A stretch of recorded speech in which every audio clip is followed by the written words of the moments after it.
Hi, my name is Steve Danna, and I'm with Third Act Upstate New York. I'm a former educator who began his career working as a scientist with NOAA and the U.S. Naval Oceanographic Office. I've been concerned about climate change for decades, since the 70s, and we all know what it does, so I'm not going to go there. But I do want to go to the World Economic Forum's projections on the cost of climate change, which by the year 2050 will be between 1.7 and 3.1 trillion, that's with a T, trillion dollars a year. That's global costs. That's a lot of money. And we like to save money, don't we? I like to save money. And right now I'm a little upset about how difficult it's going to be to save money when it comes to clean energy.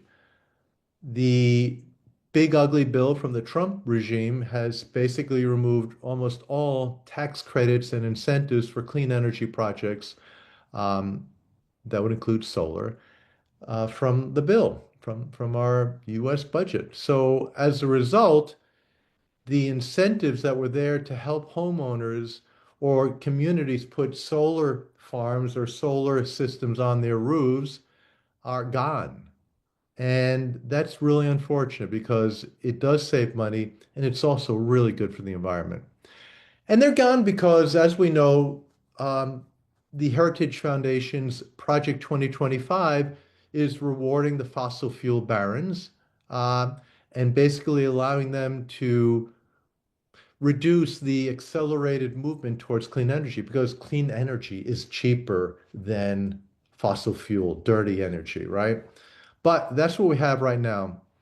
So let me tell you my story about this solar system that you're seeing on my screen. 10 years ago, my wife and I used tax credits from the federal and state government to pay for a $16,000 solar panel system. And we put it on our garage.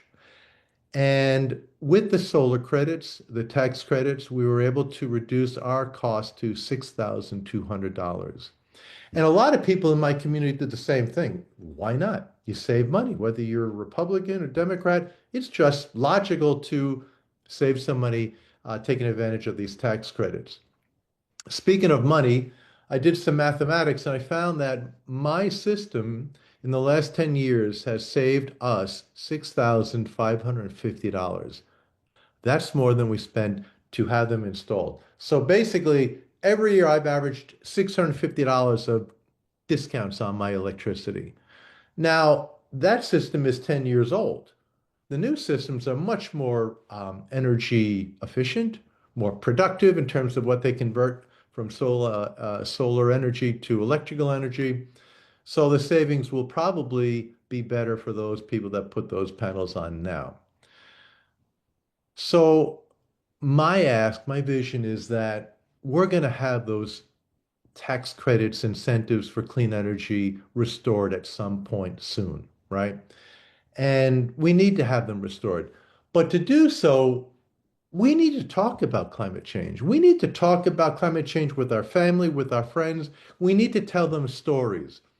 The 2023 Yale Climate Communication Survey stated that only 37% of people talk about climate change with their family or friends, which means 63% of us don't say a word. That has got to change because really, when people go to elect their next president or their legislators, they need to make informed decisions. And climate change should be at the top of that list of informed decisions, right? It isn't right now. And we can change that by telling stories. I told you my story about the solar panels on my garage and how we were able to afford it. And I told you the problems with the Trump regime's big, ugly budget, et cetera, et cetera. We can all tell stories. Stories generally between 2 and 4 minutes. You can write them down. You can make a video of them. You can talk about them over Thanksgiving dinner. You could tell them at the Rotary Club. Short, sweet, with hope, but also facts, fearful facts, because climate change is fearful, right? There's a lot to say about it. Do some research, reach out to Third Act. We have some resources on storytelling, and get out there and spread the word because We need those tax credits back, and we need a lot of other things happening to help us fix this problem we've gotten ourselves into. All right, thank you very much.